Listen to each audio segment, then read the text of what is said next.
دوپہر کے 3 بجے ہیں۔ السلام علیکم، یہ ریڈیو پاکستان ہے۔ شہریار احمد سے خبریں سنیے۔ اہم خبروں کا خلاصہ۔ پاکستان نے فلسطین کو اقوام متحدہ کے مکمل رکن کے طور پر تسلیم کرنے کے لیے تعاون کا اظہار کیا ہے۔ گیمبیا میں OIC کے 15ویں سربراہ اجلاس سے خطاب میں نائب وزیر اعظم نے OIC پر زور دیا ہے کہ وہ جموں کشمیر کے حوالے سے اپنے لائحہ عمل پر عمل درآمد کرائے۔ پاکستان اور چین نے سی پیک کے تمام منصوبے مکمل کرنے اور مشترکہ اہداف کے حصول کے لیے تعاون کو مزید بہتر بنانے کا اعادہ کیا ہے۔ امریکہ میں پاکستان کے سفیر نے امریکی کمپنیوں پر زور دیا ہے کہ وہ پاکستان میں اپنی سرمایہ کاری میں اضافہ کریں۔ تحریک حریت جموں کشمیر کے چیئرمین محمد اشرف صحرائی کا تیسرا یوم شہادت آج منایا جا رہا ہے۔ ملائیشیا میں 30ویں اذلان شاہ کپ 2024 میں ایپو میں اب سے تھوڑی دیر بعد پاکستان کا مقابلہ جنوبی کوریا سے ہوگا۔ اور اب خبریں تفصیل کے ساتھ۔ پاکستان نے غزہ اور مغربی کنارے میں فلسطینی عوام کے خلاف اسرائیلی فوج کی جاری ظالمانہ کارروائیوں پر گہری تشویش کا اظہار کیا ہے۔ اس تشویش کا اظہار نائب وزیر اعظم اور وزیر خارجہ محمد اسحاق ڈار نے آج گیمبیا میں OIC کے 15ویں اسلامی سربراہ اجلاس سے اپنے خطاب میں کیا۔ فلسطینیوں کی نسل کشی اور اسرائیلی افواج کے مظالم کے تناظر میں اسحاق ڈار نے OIC کے رکن ممالک پر زور دیا ہے کہ وہ فوری اور غیر مشروط جنگ بندی اور محصور فلسطینی عوام کو بلا تعطل انسانی امداد کی فراہمی کے لیے مل کر کام کریں۔ انہوں نے فلسطین کو اقوام متحدہ کے مکمل رکن کے طور پر تسلیم کرنے، 2 ریاستی حل تسلیم کرنے کے لیے امن عمل کی دوبارہ بحالی اور 1967 سے پہلے کی سرحدوں کی بنیاد پر ایک ایسی آزاد اور خود مختار فلسطینی ریاست کے قیام کے لیے پاکستان کی حمایت کا اظہار کیا جس کا دارالحکومت القدس شریف ہو۔ نائب وزیر اعظم نے بھارت کے غیر قانونی زیر قبضہ جموں کشمیر میں بھارتی مظالم خصوصاً 5 اگست 2019 کے غیر قانونی اور یک طرفہ اقدامات کا حوالہ دیتے ہوئے OIC پر زور دیا کہ وہ جموں کشمیر میں اپنے لائے عمل کو بروئے کار لائے۔ انہوں نے اسلامی تعاون تنظیم پر زور دیا کہ وہ مقبوضہ خطے میں انسانی حقوق کی تمام خلاف ورزیوں کے خاتمے، حریت رہنماؤں کی رہائی اور غیر قانونی اور یک طرفہ اقدامات منسوخ کرنے کے لیے بھارت پر دباؤ ڈالے۔ اسلامی تعاون تنظیم کے سیکرٹری جنرل حسین ابراہیم طہا نے رکن ملکوں پر زور دیا ہے کہ وہ فلسطینی عوام پر جارحیت اور ان کی نسل کشی روکنے کے لیے بین الاقوامی برادری کو اس کی ذمہ داری کے سلسلے میں متحرک کرنے کے لیے اپنی کوششوں کو 2 گنا کریں۔ انہوں نے یہ بات گیمبیا کے دارالحکومت بنجول میں شروع ہونے والے OIC کے اسلامی سربراہ اجلاس سے خطاب کرتے ہوئے کہی، جس کا عنوان ہے پائیدار ترقی کے لیے بات چیت کے ذریعے اتحاد اور یکجہتی کا فروغ۔ انہوں نے اسلامی تعاون تنظیم کے رکن ملکوں سے مطالبہ کیا کہ وہ فلسطینی ریاست کو تسلیم کرنے اور اسے اقوام متحدہ کی رکنیت کے حصول میں مدد دینے کے سلسلے میں بین الاقوامی حمایت کو متحرک کریں۔ OIC کے سیکرٹری جنرل نے مسئلہ کشمیر کے بارے میں کہا کہ جموں و کشمیر کے لوگوں کو حق خود ارادیت دلانا ان کی تنظیم کی ترجیح ہے۔ چین کے صدر شی جن پنگ نے بنجول میں اسلامی تعاون تنظیم کے اسلامی سربراہ اجلاس کے افتتاح کے موقع پر مبارکباد کا پیغام بھیجا ہے۔ چینی صدر شی جن پنگ نے اپنے پیغام میں کہا کہ چین اور اسلامی ممالک اچھے دوست ہیں اور شراکت دار ہیں جن کی دوستی کی طویل تاریخ موجود ہے۔ انہوں نے کہا کہ حالیہ برسوں میں چین اور اسلامی ممالک نے باہمی دلچسپی کے اہم امور اور اہم مسائل میں ایک دوسرے کی مدد کی ہے۔ انہوں نے کہا کہ چین اسلامی ممالک کے ساتھ مل کر روایتی دوستی قائم رکھنے اور عالمی ترقی، عالمی تحفظ اور عالمی تہذیب کے اقدام پر مشترکہ عمل درآمد کرنے کے لیے تیار ہے۔ پاکستان اور چین نے سی پیک کے تمام منصوبے مکمل کرنے اور اس تعاون کو مزید بہتر بنانے کے عزم کا اظہار کیا ہے تاکہ مشترکہ اہداف حاصل کیے جا سکیں۔ اس عزم کا اظہار گیمبیا کے دارالحکومت بنجول میں OIC کے 15ویں اسلامی سربراہ اجلاس کے موقع پر نائب وزیر اعظم اور وزیر خارجہ محمد اسحاق ڈار اور چین کی نیشنل پیپلز کانگریس کی قائمہ کمیٹی کے نائب چیئرمین زونگ جیان بینگ کے درمیان ملاقات میں کیا گیا۔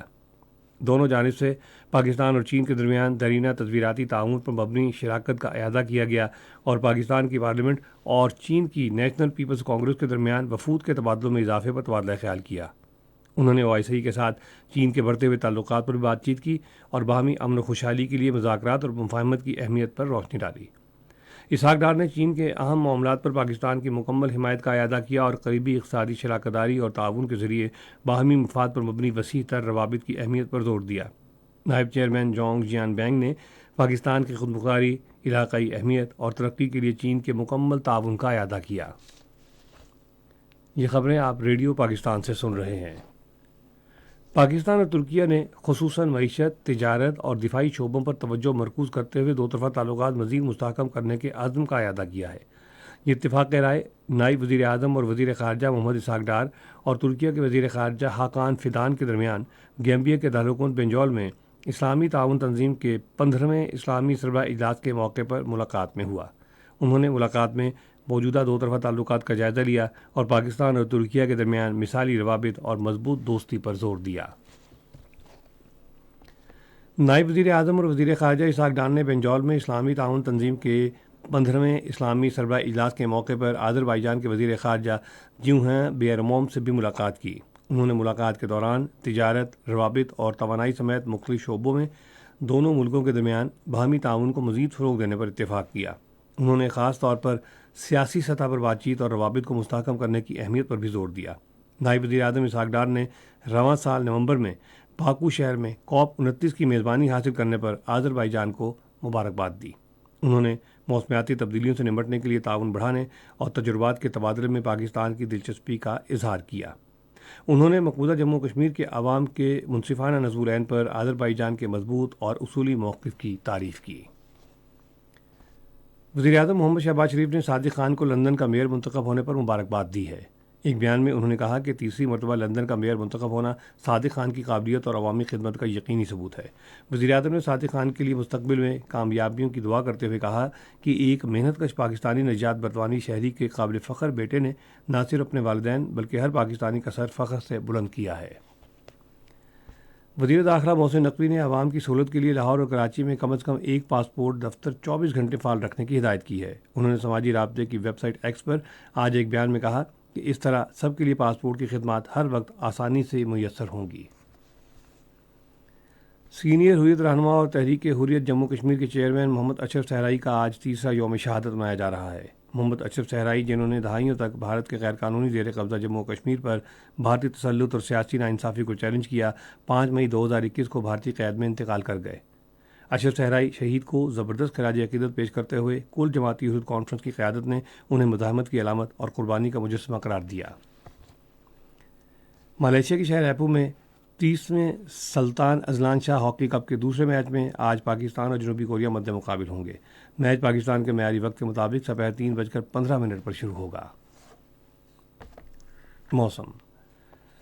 محکمہ موسمیات کی پیشگوئی کے مطابق آئندہ 12 گھنٹے کے دوران ملک کے بیشتر حصوں میں موسم گرم اور خشک رہنے کا امکان ہے، تاہم بالائی خیبر پختونخوا اور گلگت بلتستان میں کہیں کہیں موسم جزوی طور پر ابر آلود رہنے اور گرج چمک کے ساتھ ہلکی بارش متوقع ہے۔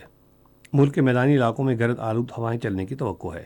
آج ریکارڈ کیا گیا بعض شہروں کا درجہ حرارت: Islamabad 33 degree centigrade, Lahore 37، Karachi 35، Peshawar 32، Quetta 27، Gilgit 29، Murree 23، Muzaffarabad 31، Srinagar 19، Jammu 34 اور لیہ 10 ڈگری سینٹی گریڈ رہا۔